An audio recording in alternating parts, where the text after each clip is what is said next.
Hi friends, ಎಲ್ಲರೂ ಹೇಗಿದ್ದೀರಾ? ಚೆನ್ನಾಗಿದ್ದೀರಾ ಅಂದ್ಕೊಂಡಿದ್ದೀನಿ. ನಾನು ಕೂಡ ತುಂಬಾ ಚೆನ್ನಾಗಿದ್ದೀನಿ.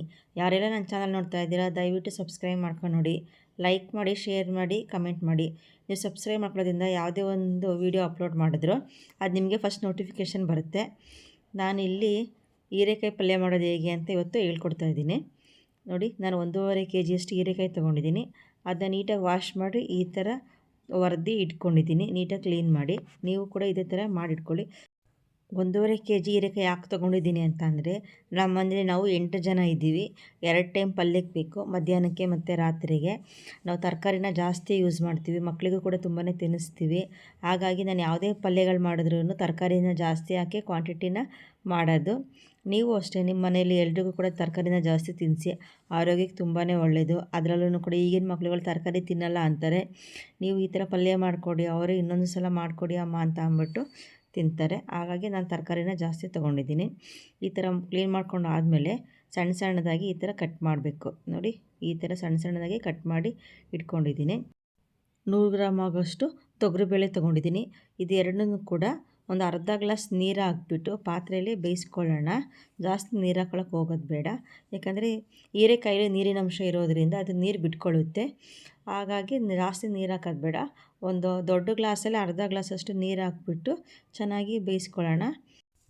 ಒಗ್ಗರಣೆಗೆ ಒಂದು ಸ್ಪೂನಷ್ಟು ಸಾಸಿವೆ, 3 ಕಡ್ಡಿ ಕರಿಬೇವು, ದೊಡ್ಡ ಸೈಜ್ ಈರುಳ್ಳಿ, 3 ಹಸಿಮೆಣ್ಸಿನ್ಕಾಯಿ, ತೆಂಗಿನಕಾಯಿ ತುರಿ 2 ಸ್ಪೂನಷ್ಟು ತೊಗೊಂಡಿದ್ದೀನಿ.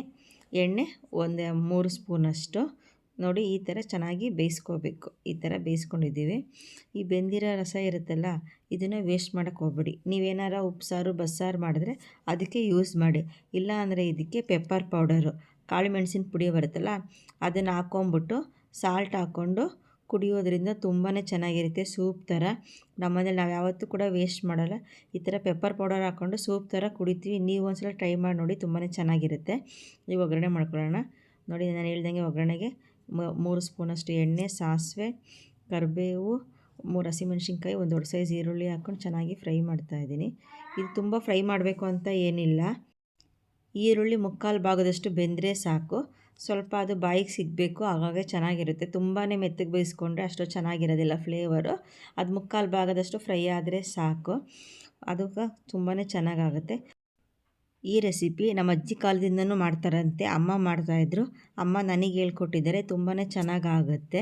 ಇವಾಗ 3 ಸ್ಪೂನಷ್ಟು ತೆಂಗಿನಕಾಯಿ ತುರಿ ಹಾಕ್ಕೊಂಡು ಮಿಕ್ಸ್ ಮಾಡ್ಕೊಳ್ಳೋಣ.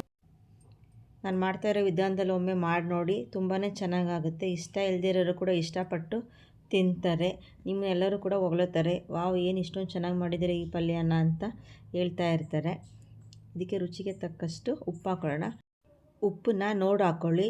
ನಾವು ತರಕಾರಿ ಬೇಯಿಸುವಾಗ ಮತ್ತು ಕಾಳು ಬೇಯಿಸುವಾಗ ಒಟ್ಟಿಗೆ ಅದಕ್ಕೆ ಎಷ್ಟು ಬೇಕಷ್ಟು ಉಪ್ಪು ಹಾಕಿರ್ತೀವಲ್ಲ, ಹಾಗಾಗಿ ಈರುಳ್ಳಿಗೆ ಮಾತ್ರ ಉಪ್ಪು ಹಾಕ್ಕೊಳ್ಳಿ. ಸ್ವಲ್ಪ ಸಪ್ಪೆ ಆಗುತ್ತೆ ಅಂತ ಅಷ್ಟೇ, ನೀವು ನೋಡಿ ಹಾಕ್ಕೊಳ್ಳಿ.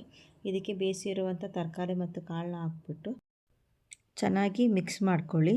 ಈರುಳ್ಳಿ ಎಲ್ಲ ಮಿಕ್ಸ್ ಆಗಬೇಕು. ಇದ್ರ ಜೊತೆಲೇ ಸ್ವಲ್ಪ ರಸ ಇರುತ್ತೆ ಅದರಲ್ಲಿ, ಅದೆಲ್ಲ ಫುಲ್ಲು ಸೀದೋಗಬೇಕು. ಅಲ್ಲಿ ತನಕ ಒಂದು 1/4 ಗಂಟೆ 20 ನಿಮಿಷ ಆಗುತ್ತೆ ಈ ಪಲ್ಯ ಮಾಡೋ ಅಷ್ಟೊತ್ತಿಗೆ. ಅದೆಲ್ಲ ಫುಲ್ಲು ನೀರು ಸೀದಿ ಗಟ್ಟಿ ಆಗಬೇಕು. ಅಲ್ಲಿವರೆಗೂ ಚೆನ್ನಾಗಿ ಹುರ್ಕೊಳ್ಳಿ. ನೋಡಿ, ಹುರ್ಕೊಂಡಾದ್ಮೇಲೆ ಈ ಥರ ಬರುತ್ತೆ. ಫ್ಲೇವರೇ ತುಂಬ ಅಂದರೆ ತುಂಬಾ ಚೆನ್ನಾಗಾಗುತ್ತೆ. ಪಲ್ಯ ನೋಡ್ತಾ ಇದ್ರೇ ತಿನ್ನಬೇಕು ಅಂತ ಅನ್ನಿಸ್ತಾ ಇದೆ, ಬಾಯಿ ನೀರು ಬರ್ತಾ ಇದೆ.